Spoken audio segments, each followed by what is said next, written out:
Hi, hello, and welcome back to another episode of the Offstage Podcast. Yo, yo. You're back, Vanessa. Welcome back. I'm back. You're Thank back you. from tour. I'm back from tour. Took us all the way to the States. That was fun. Yeah, it was fun. Yeah. The last episode was pretty international. It was international. Yeah, right? It's like, you're in Toronto. Now you're in Philly. Now you're back in Toronto. It was fun. I was like lying on my stomach on a bed in an Airbnb, reporting live for the offstage. Is that how it was? Yeah, it That's was. hilarious. We were in an Airbnb in like an attic. In my mind, I pictured it like sitting in like a professional kind of... Did it sound like that? I don't know, I guess so. Yeah, no. And you were all just lying in bed being like, well, guys, I'm going to pretend that I don't know you. I was lying on the bottom bunk of a bunk bed, Nice. and the guys were sitting on a mattress on the floor. Nice. Because that's tour life. Yeah, really, It was you good. can't get... beggars can't be choosers, right? So, Right, like, yeah. and those times, you just got to hustle it out.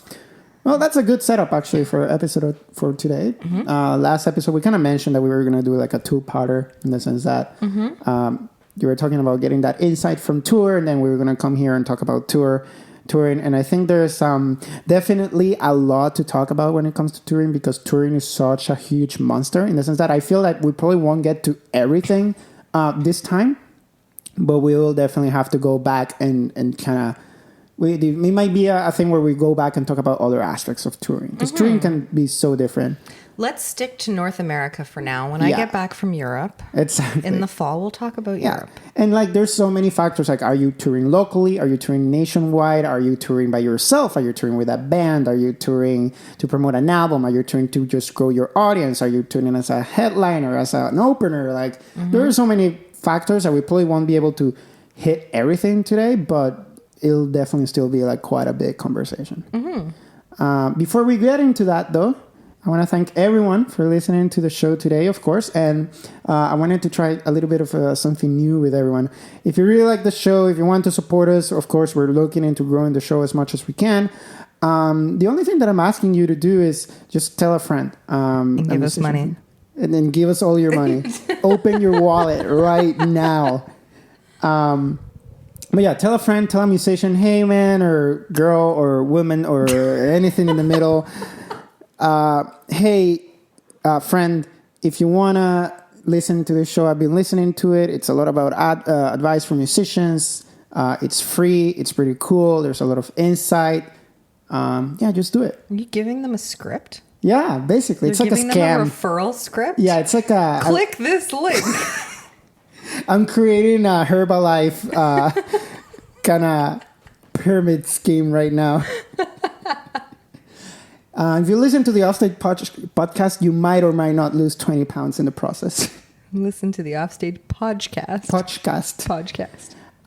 But yeah, that's what I wanted to say. You know, if you really want to support us, share it with a friend. Tell them about the show. Tell them why you like it. And just tell them to check it out. That's really pretty much it. And then give us money. And then give us all your money. Open up your wallet. After getting to that, I think that's really everything that I wanted to kind of touch base in at the opening of the show today. This is a really good topic to just kind of dive in right away. So let's do that. Cool. Cue in the really cool music right now.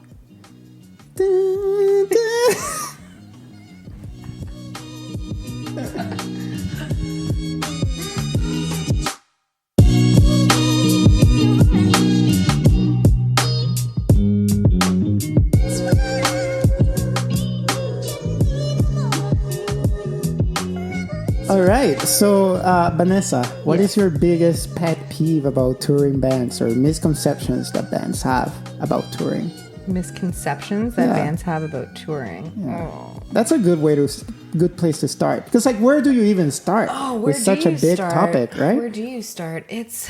I think misconceptions are pretty. You know what? Pretty big. I think the misconception is that it's going to be easier than it is. Like, under planning, but that's probably I'm just an organizational freak. I like to have itineraries and to plan things out, and I also like to leave plenty of time for things. So I can't speak for every band. I don't know if every single band is like this, but a lot of the bands that I've experienced working with tend to think that they'll be able to accomplish a lot more or get to places in a shorter amount of time than is what actually happens. Yep. So even just to give you a quick, like, a quick summary of what my week was like in the States with the boys was get to the Airbnb, check in, get our shit into the van, get to the venue, play the show, pack up the van, get to the Airbnb, get to sleep, wake up, check out in the van, next city. And that should all be scheduled out.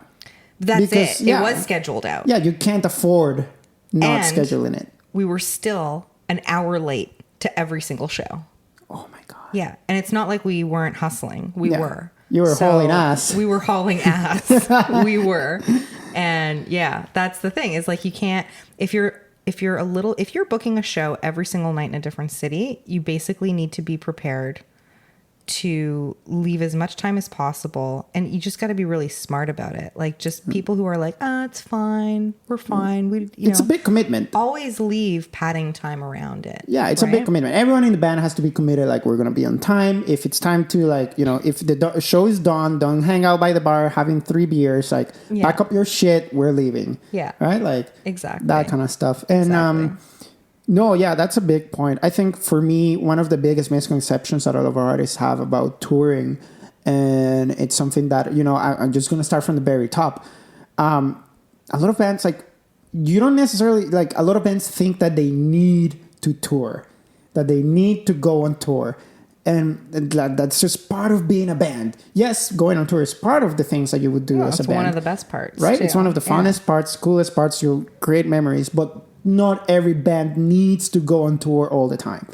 I see a lot of bands that are like, it's summertime, we need to go on tour. Do you really need to go on tour though? Because tour is as fun as it is and as cool as it is, it's also one of the most time and energy demanding things you can do as an artist. And it's expensive. And it's expensive too. Sometimes those resources, and by resources not only do I mean money, but resources like time, energy, motivation, emotional resources too, are better spent in other areas. And then, I see bands that are touring and touring and touring, and they don't have anything, like they're touring all this stuff, but they don't have an album out, but they're trying to tour around the States and Europe. And it's like, if you're trying to tour all this stuff and you don't even have merch, you don't have an album, you don't have ways to kind of make up the loss of the tour, what are you doing? What are you promoting? Why are you touring? Right? Exactly. What's your objective? Like, hey, if you want to get in a van with your buddies and just go and play in a bunch of cities, cool. Yeah. But if your objective is to build an audience or make money, you have to plan around that. You can't just expect to get in your van and go coast to coast and you're going to get what you want. You will be extremely disappointed. Yeah, absolutely. And that goes into the planning. Like you have to know what the fuck you're doing. What is your goal? Right? Exactly. And it's like, maybe your goal is, we're going to go on a 20 city tour. We printed out 200 CDs and 100 t-shirts. Our goal is to have it all sell out of merch by the end of the tour. By whatever means possible. To sell out of merch and get, 500 Instagram followers while we go on this tour. And you got to have those things in line. And you got to make sure that if you want to do that, then you're going to have really cool looking merch. You got to prepare that. That takes money, takes time, takes effort. You're going to have CDs printed out. So that means you need a record, you need recordings, artwork, yada, yada, yada. And you need to create an Instagram account, I guess. But then you got to make that Instagram account interesting and make, why should people at the show follow you? How are you going to shout it out? All that kind of stuff. So it goes into... don't feel like you need to tour all the time because sometimes, touring aimlessly kind of doesn't really serve a purpose. No, it doesn't. Not unless you just want the experience. And if you're willing to pay for that experience and you're not going to come home complaining that you didn't make any money or that you played to nobody, cool. Yeah. That's cool. I mean, touring, and I've done that. I've been on a tour before that made absolutely no money and actually cost a lot of money and where you're playing to absolutely nobody. And we had a blast. Yeah, it's great. absolutely. If you're doing it for the experience, awesome. You will get good experience and you will learn. What it's like to be on the road and realize that it's probably one of the greatest experiences ever. And why some people get addicted to going on the road is because you live in a time warp with your friends and it's a lot of fun. But if you're making career moves, there are just a lot of it's almost like the thing like, I have to have a Facebook page, but then I don't know how to use it is the same thing. It's like, I have to go on tour, but you don't know how to tour, why you're touring. So you just assume, well, I have to go from Halifax to Vancouver. lie. You don't have to do that. Yeah, it's like you were saying, like, you know, if you're touring with your friends, at that point, you know, if you're touring with our purpose, at that point, you're just going on road trips. Pretty much. You're not really Which is touring per se, right? Yeah. It's not adding any value to your band. You're just going on a very expensive road trip. Exactly. Right? That's really it. That's all that you're doing. It's true. It's true. So you got to make sure that if you are touring, you have some you know, strategy to it. And I guess, you know, this is a really good example of a really good episode where we're both going to get like very different opinions, because we get like different sides of the equation. You know, I've been in touring bands playing, and I've also, you know, I've run countless shows in Toronto, and I've seen what works and what doesn't when you're promoting a show. You, on the other hand, you're on the more kind of logistics kind of side of like what an actually bigger tour might entail, in the sense of like going across the border and like scheduling and like paperwork shit and all that kind of stuff that you do take care of. So that's really good. I feel like this one's going to be a lot of like that kind of back and forth. So while we're on the topic of kind of preparing for tour, this is kind of like chapter 1 of the episode. Preparing for tour. What are your tips? You know, we already went over like have a goal to make sure that you know if you need or don't need to go on tour. What else would you add to that list? Well, I think it's really important to consider the routing and to not look at it in a cookie cutter way of, well, I'm just going to go to all of these big cities. Again, it matters what your objective is. If you just want to go for the sake of going, be prepared to be disappointed in terms of who you're playing for and how much you're making from it. It's fine. But if you want to be smart about it, the best way to tour is to build up markets, especially through online streaming. Look at where those pockets are. Like, some people may assume that when they're going to go eastbound, or if they're going to start touring in Canada, that they have to go to Montreal and Halifax. But what if you look at your stats and it's showing that a lot of people are in Edmonton and Calgary? Yeah, why are you going to Montreal? Why are you going to go to Montreal? Yeah. You know what I mean? Like, it makes more sense to go where you actually see your listeners are. And that's the beauty of streaming and social media these days, is you can actually see where your biggest audiences are. And if you have no audiences, fine. You can go and play for nobody, because you will. Don't expect the local bands that are being booked to draw for you and then give you all the money for it. It's a privilege to do that. I know that there are a lot of bands and a lot of promoters who are very kind to touring bands. I know that there's promoters in Halifax, especially the East Coast is wonderful for that, where you have no fans, you have no draw, but a bunch of people will be there and they will give you all of the money because they know you're on the road. That's great, but it's not something that you are... that you should be expecting. You shouldn't be expecting it. Yeah. You're not obligated to, you know, they're not obligated to give you that money. That's just, you know, something that's really nice. But yeah, you should really look at your routing and be really smart about it. And if you're not going to be smart about it, then just have realistic expectations. Yeah, if it's too far and too expensive, don't go. Yeah. Right? If it doesn't make sense from a financial or strategic point of view, like the example you said is perfect. Does it make sense for my band to go to Halifax? Can we afford it? Like, look at it from this, like, always think worst case scenario. What's the worst case scenario? We go to Halifax, no one shows up. Bam, we're screwed, right? You gotta at least make sense you gotta kind of plan out your tour in a way that you're looking at your wins and your losses, in the sense that you might think, hey, we're gonna play a couple of shows in cities where we know we're gonna do well, and this one city where we know we might not do well, but it kind of makes sense because you make up for the ones where you did well. But if you're riding a tour just randomly picking big cities, more likely you're going to be doing poorly at more shows than you're doing well at more shows. I'm going to use a quick example. You know, one of the bands I play in called Backthrow, we did a tour when we dropped our latest EP. We did a really short Southern Ontario mini tour. It was really just 4 or 5 shows in a row. I think it was 2 Toronto dates, one at the beginning, one at the end, a date in Hamilton, and a date in Guelph. Really pretty simple. Here's the thing, though. We planned it really strategically so that we knew, and we kind of got burnt in one of the shows, and I'll explain to why that happened. So first show in Toronto, we decided we're going to do an opening gig. We're going to open for this friend of ours that they really have really good pool at that time at the Smiling Buddha. We did that, went well, really good. So that sets us up for the beginning of the tour, gave us some cash.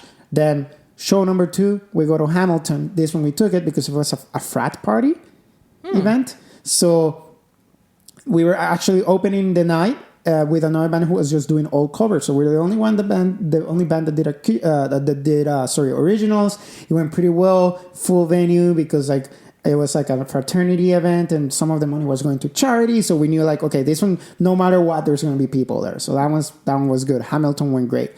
Then I'm going to skip over Guelph and get back to that in a moment. Then we went to Guelph. Then we came back to Toronto for a closer, a closing lineup show at the time, the Central, which is a much smaller venue. But that was strategic. We chose the Central for a reason because we knew the Central, we could pack it up. So that's another thing. Think about your venues. If you can play, it looks better to play a 50 capacity venue in front of 50 people than play a 500 capacity venue in front of 50 people. Those are going to be 2 completely different shows, right? And you're going to be strategic about that. Can you fill up a 500 capacity venue? No, then don't play it. Unless you have a headliner that can. Then go for the 50 capacity, hole in the wall venue, sweaty ass show that'll be packed, it'll be crowded, and everybody who went there will be like, those guys packed the venue. Those guys sold out the show, right? Yeah. Do that. What happened to us at Guelph is that we didn't really check who the headliner was going to be. We just kind of took it. Oh, it's a headlining band. It's a local band, so they'll pack up the venue. First of all, the venue was huge, and second of all, we didn't realize until it was too late that the headliner had 20 likes on Facebook or something like that. They were like just starting out. They only brought in like 3 or 4 people and some random drunks that came into the bar, into the huge ass empty venue. Ooh. It just looks bad. It was a shit show. It was terrible. We played really well, but that doesn't matter, right? That goes to show that you can be the best. You can play really well and have a lot of fun on stage, but if there's only like 3 dudes there and this is my rule, is that this is always going to happen. You're never going to be able to escape that no matter how smart and strategic you are. True. When you end up playing for 3 or 4 people, you make sure that those 3 or 4 people fucking love the shit out of you. Yeah. By the time they leave, even if they didn't care for your set, you have time, like you have all night to make them your new best friends. It was great because like at the end of the night, this like drunk girls came into the bar. They were like, "Whoa, we're drunk," and we're still playing. And then we played a Taylor Swift cover. They loved it. Amazing. And then they noticed that I have a Weezer tattoo on my arm. And they're like, "Oh, play some Weezer." We didn't know any. Well, I mean, I knew them, but as a band, we didn't know any Weezer songs. And our lead singer is like, do it. Just fuck it. It's just them. Like, play a song. We kind of played Island in the Sun. Kind of went through it. And it was hilarious because, like you said, those are the kind of shows where you can go like balls to the wall and just do whatever. Exactly. You got to have fun with those nights. Like if there's, and this isn't just a tour thing, this is just a live show thing in general. It frustrates the crap out of me when bands get all butthurt and bitchy and pouty when nobody shows up. It's don't show it off on stage. If you're disappointed, be disappointed. That's fine. But take advantage of the opportunity and don't be a whiny little ass about it. Not at all. I feel, don't do that. Drives me nuts. I think this one is really important about routing in the sense, like, think on a show by show basis. Why does this show make sense? Why does this other show make sense? Why does, if we're going to do a headliner, maybe it's a smaller venue or a bigger venue if it's your hometown and you can really pack up your hometown.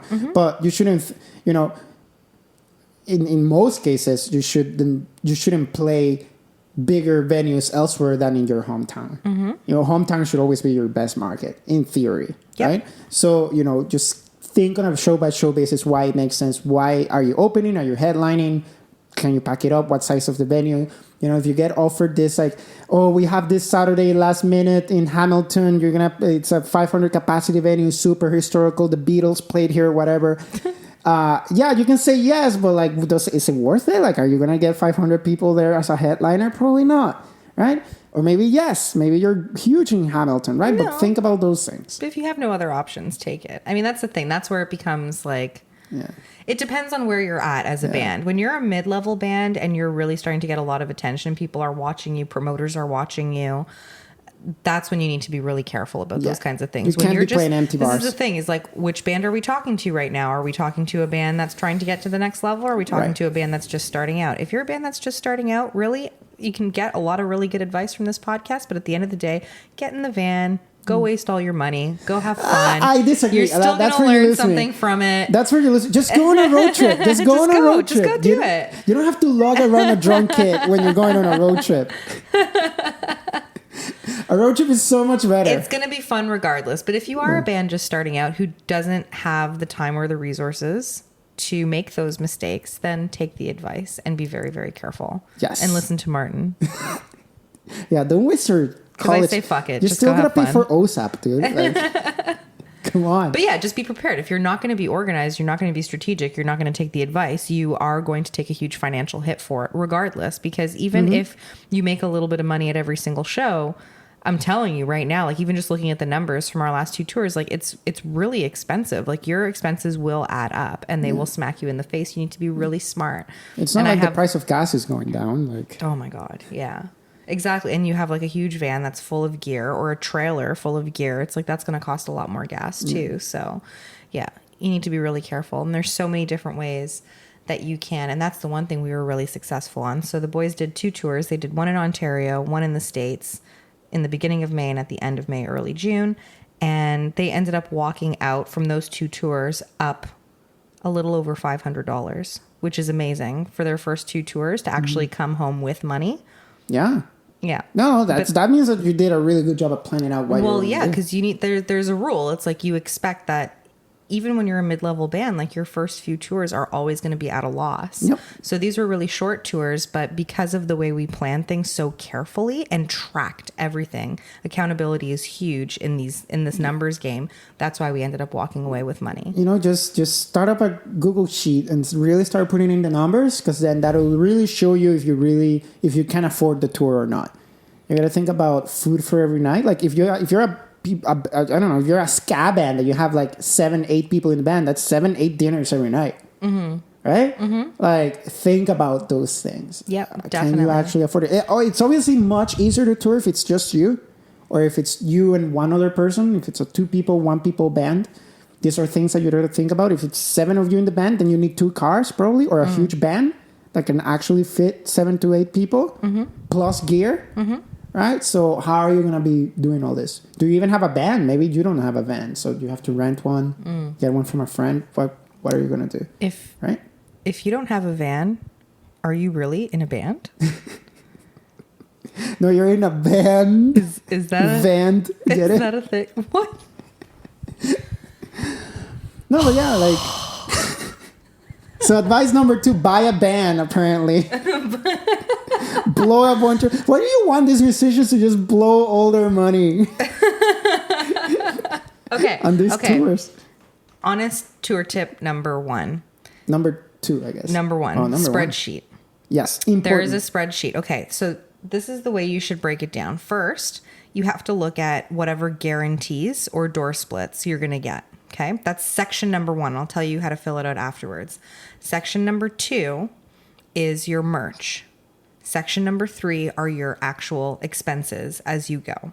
So what you need to do is, and do this every single night, and you can use a bunch of formulas to figure it out, or you can just do it with a freaking calculator at the end of every night. At the end of the night, you punch in how much money did you make at the venue from the door? How much did you sell in merch? And then you put in all of your expenses for that day, your gas, your food, Airbnb, if you had to pay for one or whatever, anything that you ended up buying that day. And then you can calculate whether or not you were at a loss or a gain. Are you in the green or in the red? That day. And the reason why I recommend doing it every single day is because you can look at which days were profitable and which days were not, and see, okay, well, on this day, we went out for a fancy dinner. Maybe we thought we could do that, but we really shouldn't, because it actually ate into all of our profit for the day.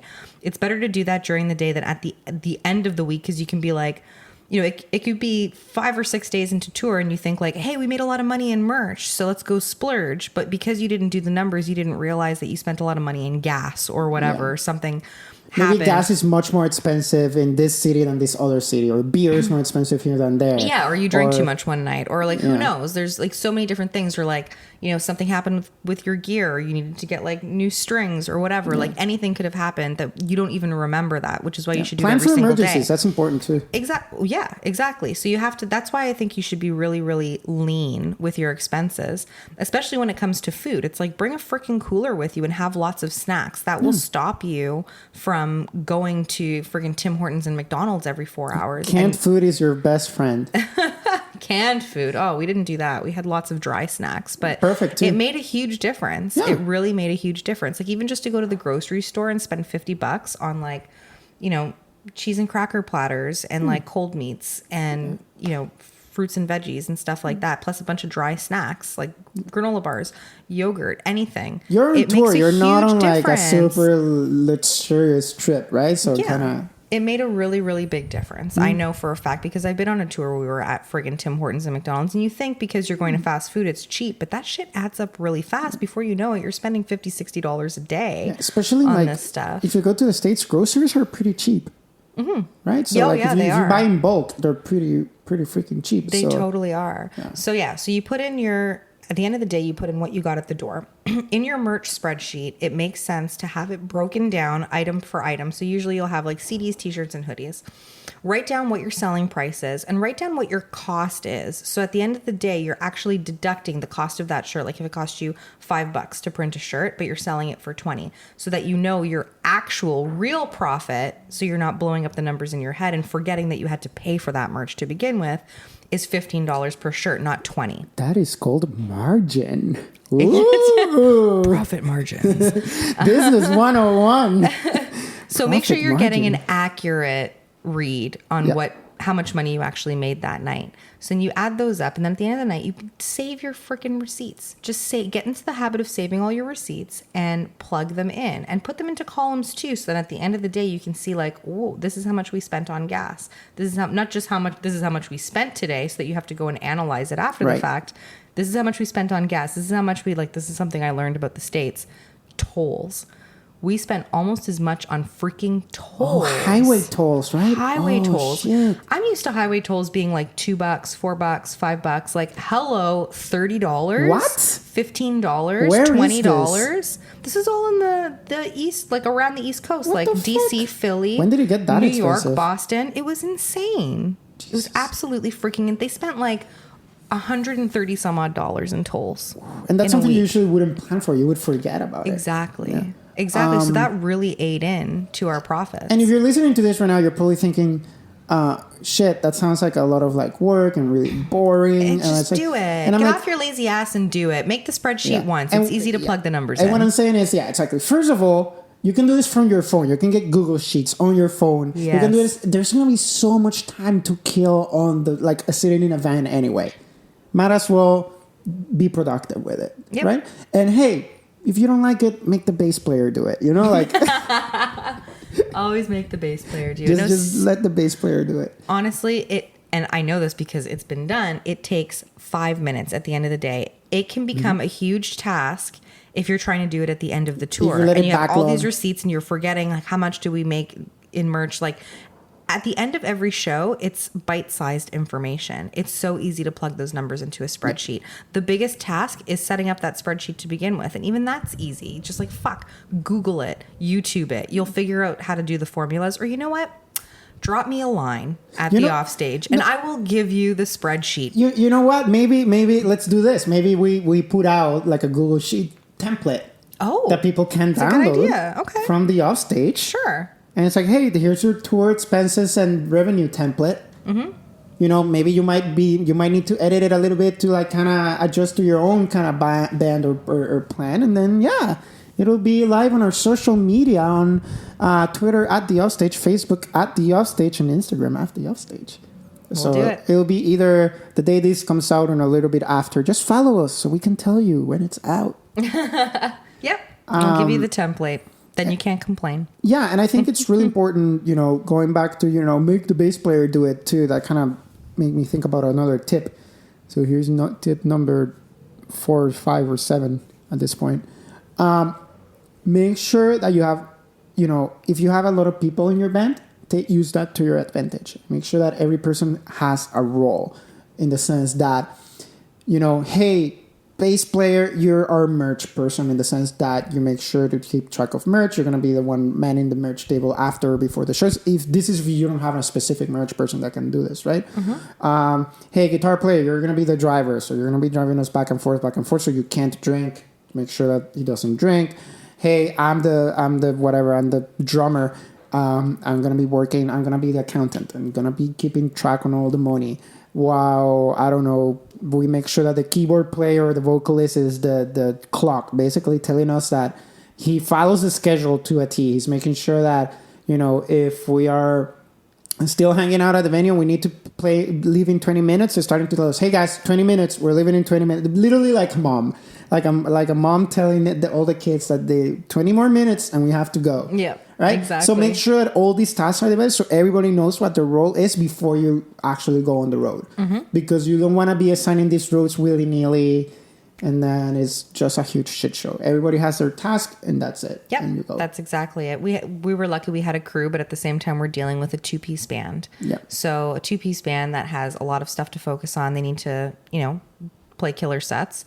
And they had a lot of things to worry about. So there was me managing everything and making sure everybody was happy and doing their job and not happy about doing their job. But who makes sure you're happy? Who makes nobody, sure you are happy? Nobody, Martin. Nobody cares about me. They only ask where I am, not how I am.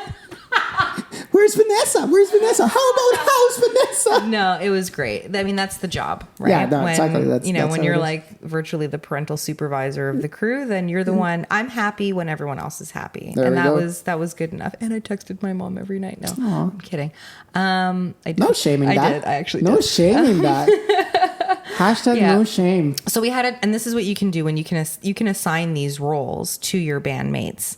But we had a tour manager. Nice. To make sure, like, he was the one who had all of the details when one of the guys in the band said, what time do we need to be at the venue? What's our set time? What's our set length? What's the backline situation? Are we getting a full sound check? Things like that. And he would make sure he would get into the venue. He would find out where to load in, find out where we could park. He would get the Wi-Fi password for the venue so we could live stream from the show. He would collect the money at the end of the night, make sure it's matching the contract that we have. Excuse me. And then we had someone taking care of merch exclusively. So it was their job to go in, find out where do I set up the merch, set it all up, and keep track of what was being sold, and then make sure that the tour manager who was plugging the numbers into the spreadsheet at the end of the night had accurate numbers. And then what we would do, and then I would kind of overview everything, talk to the band. How does the band feel? How does your throat feel? How does your leg feel? Like, how do you feel? Period. Yeah. How did this go? How did that go? This is what I heard. This is what the promoter said. Tour manager will talk. What's our game plan for tomorrow? Merch guy, it's just like, okay. And this is one thing that we actually did that worked out really well for us, is that when we were playing in DC and Philly, it was very, very hot. The next night we were playing in Boston and it was very cold. So I said, okay, we've sold a bunch of t-shirts. We haven't moved a hoodie. When we go to Boston, we are putting those freaking hoodies on sale. They're only going to be $25 instead of $35. And we moved a lot of freaking hoodies that night.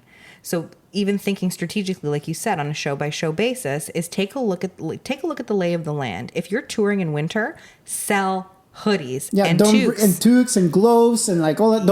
Don't fucking bring t-shirts. Yeah. Bring a few. You can bring a few because everyone loves a good t-shirt, but it's like, let's not try to push a hoodie on someone in fucking southern Texas in July or something like that. You know what I mean? Like, it was really easy to see. It's like, okay, well, even though we had a small sale on the hoodies, no one in DC is buying them right now because it's fucking 30 degrees outside. Don't bring your basketball tee kind of t-shirt. Yeah, don't sell tank tops. Don't sell tank tops in winter. Why? And don't try to push hoodies in summer. Yeah, it's like a plan around that. Make sure that your merch makes sense, right? Exactly. Sell sunglasses during the summer. Why not? Exactly. People, I lose sunglasses like nobody's business. So if a band is selling like cheap sunglasses for like $5 to $10, I'll buy it. Yep, same. Right? Yeah, so true. So that kind of leads into tour tip number 2, especially when you're new. Like, before you start getting those $1,000, $2,000 guarantees per show, your money maker is merch. Period. Don't sit there and bank on a star that the locals are going to draw so many people and you're going to make $500 at the door. That there's the chance that that's going to happen is so slim it's not even funny. Because even if you get, say for instance, a 90% door split, those promoters who do a 90% door split, it's always a split after expenses. And their expenses are usually at least $200 for the promo, for the sound tech, for the door guy. And that's still pretty low. $200 is low. $200 is low. It's usually somewhere between like $200 to even like $800, I think I've seen, depending on the size of the show, the venue, the promoter. You never know what you're dealing with. You have to look at your contract anyways, but make sure that if you're setting this up by yourself and you don't have an agent, or even if you do have an agent, make sure you're understanding the deal, because you don't want to be like, oh, but there's 30 people here, I get 90%. And you didn't understand that the majority of that money that came through the door is actually going to the expenses. You don't want to look like an asshole when you go to the promoter afterwards and be like, well, where's all my money? Well, we had expenses. And then you're standing there confused and angry for no reason. Like, understand that there's always going to be expenses taken first, and then you're going to end up with $40 in your pocket.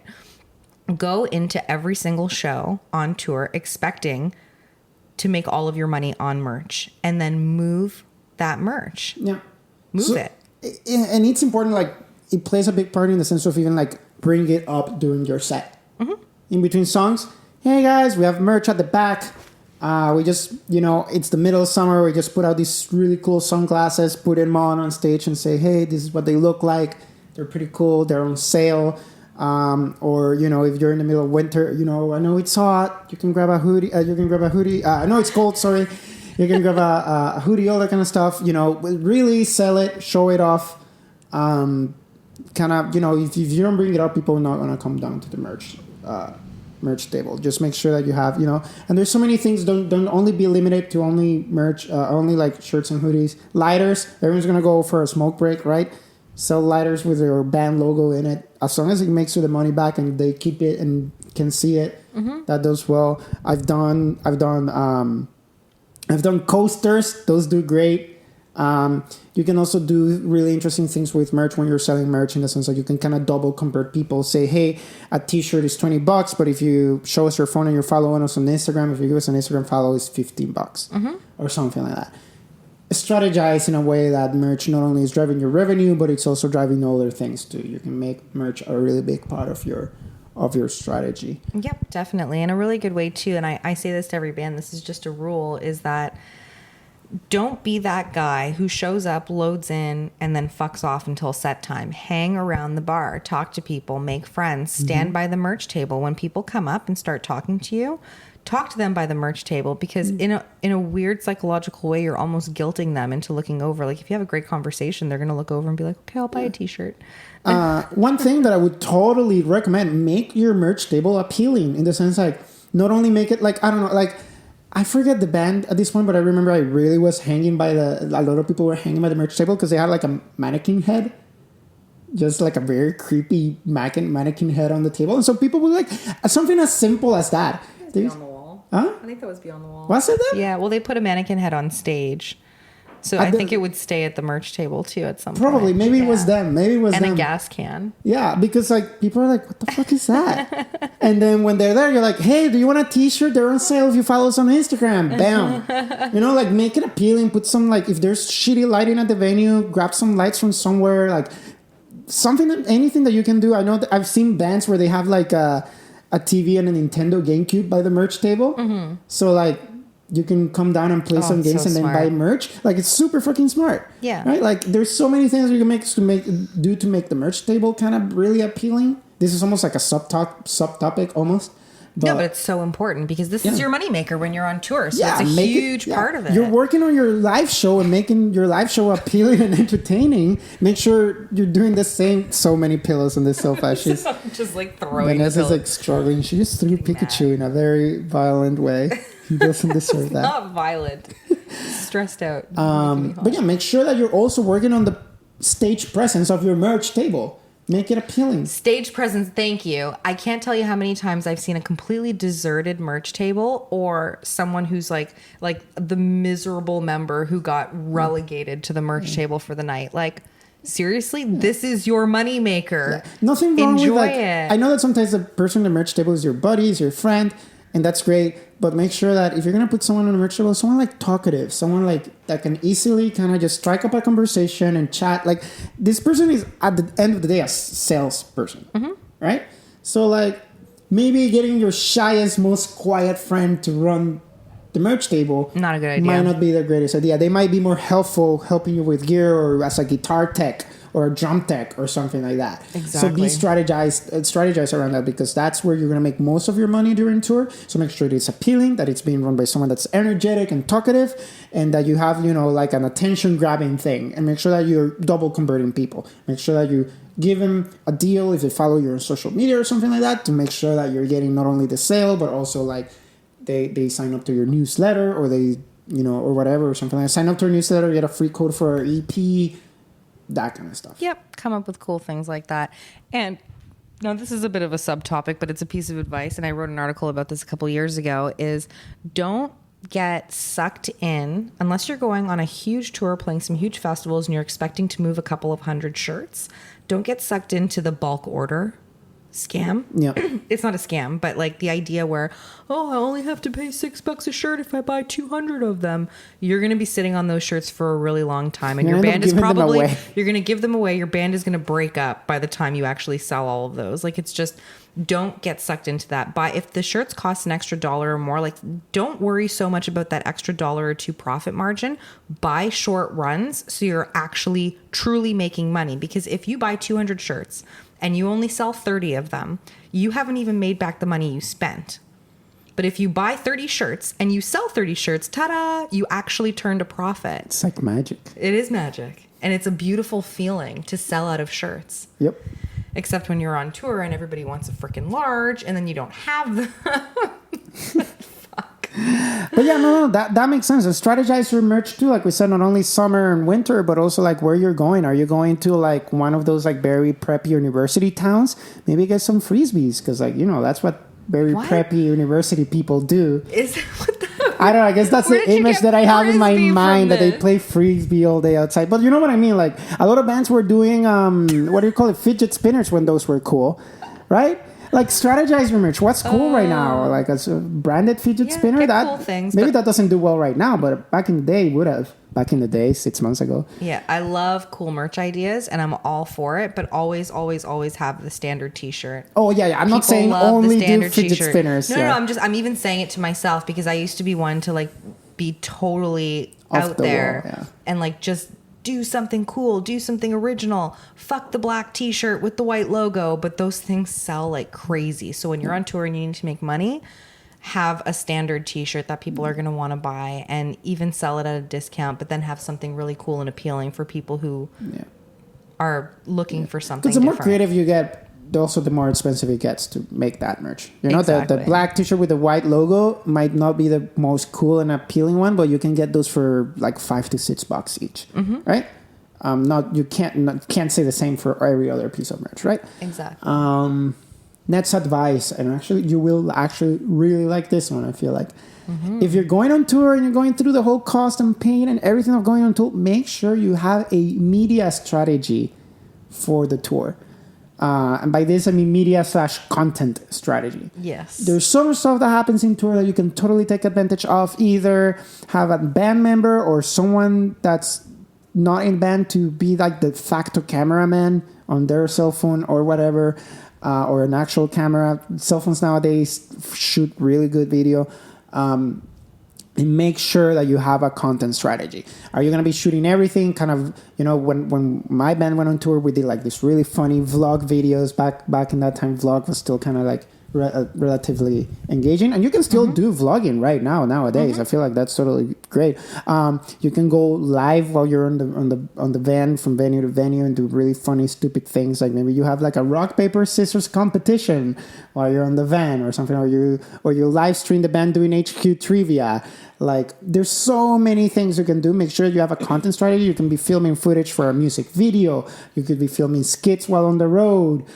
Make sure that just because you're on the road, that's not stopping you from generating content online, because we live in a content era. Like, you need to be pushing, not need to, but you should be pushing out a lot of content constantly, right? And the road is where you're going to get tons of content. Because you're going to be so bored and you're going to have so many stupid ideas to just mess around with. Get me started. Right? Yeah. And like, you should document those. Why should, like, you know, and that becomes part of your story. Yep. Right? Why not? Definitely. You can actually, if you're touring with other bands, even better, because you get like the two bands combined and like just crazy shit is meant to happen, right?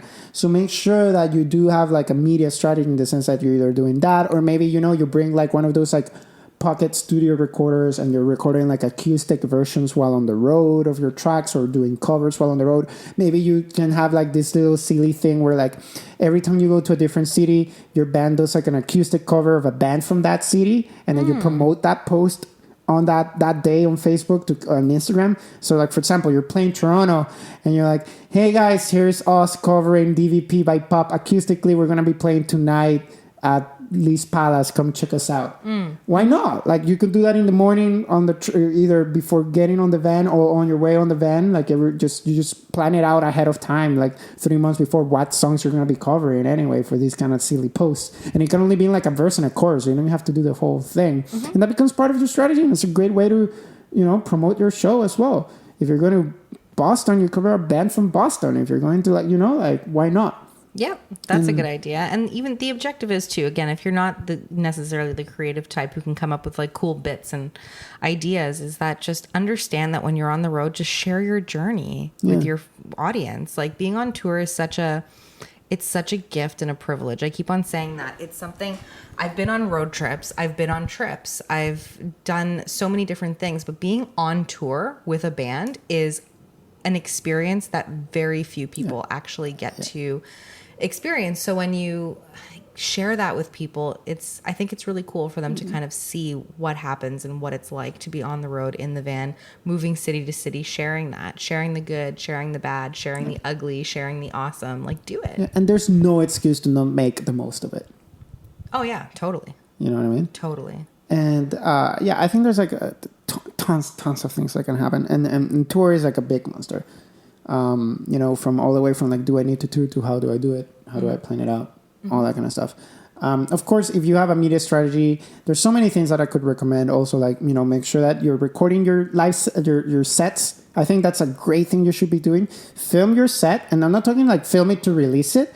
Film it so that in the van the day after, you and the whole band watches it, and you're like, hey man, maybe let's change this. Maybe, you know, when, you know, this song has a really cool guitar solo, maybe the rest of the band should kind of take like a step back, and we let the guitar player come on like in front of stage and really own that moment, right? Like, we'll let him go into the center and really own it. Like, review your show, and like, so by the process of touring, you're also in the process of improving your live show. Oh, of course. And seeing what works and what doesn't. It's like, hey, maybe in this song, you notice that there's a break, a specific break on a song. The audience always, at least 2 or 3 people in the audience always start clapping. Then, you know, do it so like the bass player starts clapping and the whole audience gets into it, right? Because it totally makes sense. Like, review those things about your show. Make sure that it's like a lively, really energetic live show. So film yourself during tour, and every day at least try to improve on one thing, or find 1 or 2 things to improve. There's always room for improvement. So try to find 1 or 2 things to improve. Maybe, you know, the guitar player told a joke that made the whole crowd go crazy and laugh. Hey, repeat it the night after. It might sound repeated to you, but the second venue doesn't know the joke. Try it again. They haven't heard it. Try it again. Yeah, comedians make a living off that. Yeah, comedians tour the same show for years. Right? So it's true. You know, make sure to make tour into a very productive thing. I guess that's what I'm trying to say. So let's start recapping, because we're almost at an hour. 1 is route. Oh, wait. Before recapping, huge pet peeve for bands that are thinking about like posting on social media when touring. Stop posting a picture of an empty stage with the caption "City Tonight." I hate that shit. It adds nothing to no one. Adding an empty fucking stage with a bunch of guitars just waiting for this band to go on, being like, Oshawa tonight. Nobody gives a fuck. I feel like we switched places tonight. You're the one getting super. Stop! Don't fucking do that. I agree, though. I totally agree. That's really annoying. That is the most low effort post. Or even just like you could do even on just social like media. the selfie where it's just like, oh, on our way, tour time. It's just like, oh, Guelph tonight. Nobody cares. Make it interesting. Like, that's the lowest effort. Literally, that means you're just standing in front of the stage and you just decided to take a picture because, oh, I gotta make a post. You're just making a post for the sake of making a post at that point. yeah. Yeah, the empty stages, it's like you may as well just take a picture of your freaking coffee. Right? It's just as interesting. That's how cliche it's become now. And now that I got that out of my system. You feel better? Yeah, Feels good, doesn't it? Fuck those posts. Like Holy scream. shit. Toronto tonight. We're waiting for you to come out. Of course you're waiting. There's nothing else to do at the venue right now. Jesus Christ. Oh, man. Okay. So recapping, start off is plan your markets carefully. Mm-hmm. Don't feel like you have to get stuck in the routing that most people go coast to coast or major cities. Plan it. Be smart about your planning. Make sure that you can and should tour. That it works for you. Maybe you're at a point in your career where it doesn't make sense to go on tour right now. Exactly. Well, if you're going on tour to make money, you need to be really smart about the way you're going to plan it out because you're probably not going to make money on it. Do you have merch? Do you have stuff to make the money back? Exactly. Second, spreadsheet. Get the template. We're going to post it. Mm-hmm. Okay? Spreadsheet your shit. Spreadsheet your shit. Spreadsheet your shit. Quotable. Yeah. We're going to meme that. Meme it. Plug in your numbers every single day. Find out where you're making and losing money. 3, understand that merch is your money maker. Yes. Take care of your merch table. Make it your biggest priority outside of how good you play that night and what your show looks like.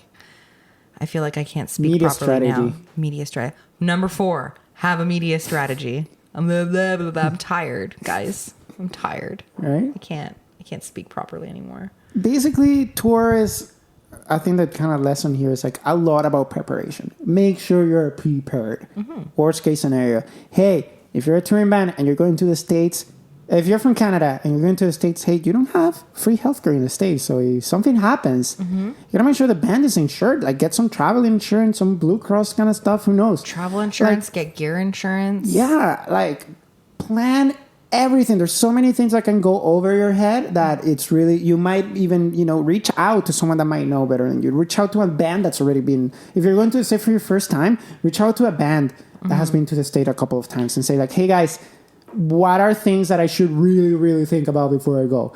Or maybe listen to the Offstage podcast every fucking 2 Tuesdays, and then you'll be smart and you will never need to talk to anyone else in the world. So exactly. And if you want to know more about crossing the border to go into the States for the first time, you can listen to our last episode. Yes. Where Cleopatra gave a really nice recap of what they did. And, maybe we'll go into detail in a future episode about what it's like to tour internationally when it comes to the actual process of getting visas and all of that stuff. Oh boy, that's a lot of paperwork. Yeah, it is a lot of paperwork. You don't look excited. Yeah. You don't look excited about it. I was writing visa applications on my birthday. It was so much fun. On your birthday? On my birthday, because deadlines. No. Yeah. I feel bad now. You made me feel bad now. Oh, I was writing them for like 2 or 3 weeks. But within that 2 or 3 weeks was also my birthday. I'm not sure if you can hear that in the background, but there's like a lot of wind. There's a huge windstorm. There's like a huge windstorm. The wind is angry about me having to write visa applications. There's literally no clouds in the sky, but there's so much fucking wind. Yeah. But yeah, lots of paperwork. Lots and lots of paperwork to write, but it's worth it to be organized. It really is. Yeah. It's a big process to tour because you're basically working in different countries. Yeah. Even if you're not going to make any money off of it. So it's a big undertaking. I feel like this episode is going to be like evergreen, always relevant. All that we just talked about. Evergreen. So I really recommend that if you're planning to go on tour, maybe not right now, but a few months from now, or you're just starting to plan, make sure to save this one. This one's a big one. A lot of really good advice here. I think that's pretty much it for today. I'm falling asleep. Yeah, she's basically passing out right now. Oh shit, it's like late. Okay, I didn't notice the time. What time is it? It's like almost 9 p.m. Oh, fuck me. Summer messes you up with like the sunny outside. Yeah.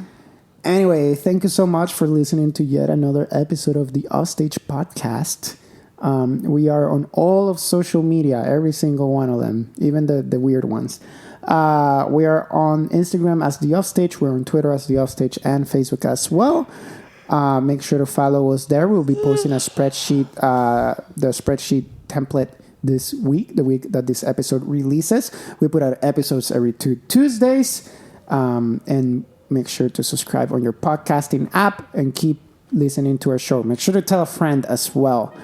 I am Martin Perez. I'm going to bed. And this has been the Offstage Podcast.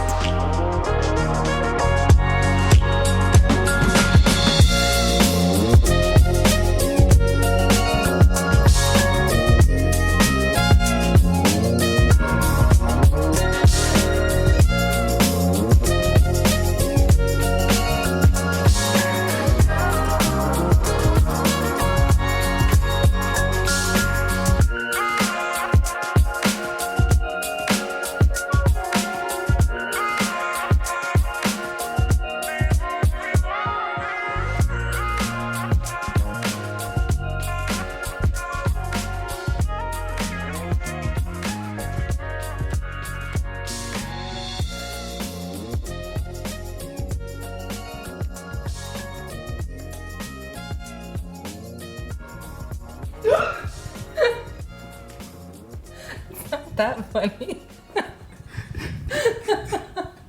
Just because it was so organic, and I'm going to bed.